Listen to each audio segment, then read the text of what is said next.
मराठा आरक्षणाच्या पार्श्वभूमीवर हैदराबाद गॅझेटचा राज्य शासनानं काढलेल्या जी.आर. चांगलाच वादग्रस्त ठरत असून ओबीसी समाज आणि मराठा समाज आमने-सामने उभे ठाकले आहेत.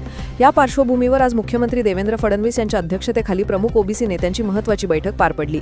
या बैठकीत छगन भुजबळांनी सरकारवर थेट हल्ला चढवत विचारलं, विधी व न्याय विभागाची परवानगी न घेता शासन निर्णय कसा काढला? महाज्योतीसाठी निधी लवकर का मिळत नाही? बैठकीत ओबीसी नेत्यांकडून 2 ठोस मागण्या पुढे आल्या.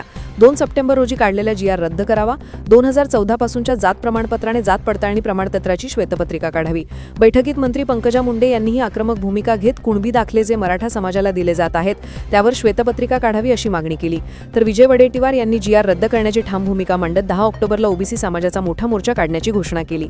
सरकारकडून आता सकारात्मक निर्णय यावा अशी अपेक्षा व्यक्त करताना वडेट्टीवार म्हणाले, मराठवाड्यात कायदा सुव्यवस्थेचा प्रश्न निर्माण झाला आहे. समाजात दरी निर्माण करण्याचं काम होत आहे. आम्ही अभ्यासपूर्वक मांडणी केली आहे. जी.आर. रद्द होणे अत्यावश्यक आहे. छगन भुजबळ, पंकजा मुंडे, विजय वडेट्टीवार, मंगेश ससाणे, प्रकाश अण्णा शेंडगे यांची या बैठकीत उपस्थिती होती. त्यामुळे यापुढील सरकारच्या निर्णयाकडे राज्याचे लक्ष लागून आहे.